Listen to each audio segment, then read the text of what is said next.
Allora, Mattia Rosso, capitano della Volley Padova, siete primi in classifica, 4 punti di vantaggio rispetto agli avversari, avete vinto la Coppa Italia, ma qual è il segreto di questo successo?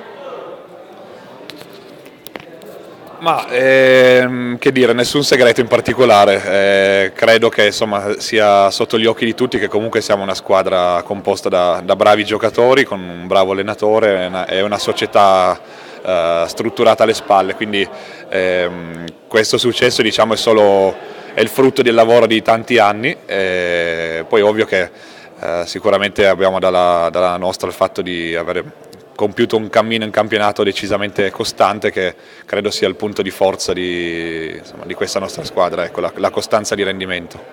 Obiettivi?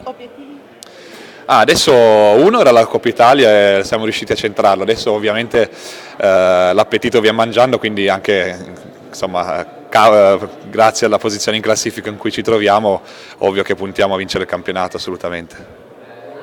Vuoi fargli una domanda sul 2 giugno? Ecco, un messaggio per le tue fans?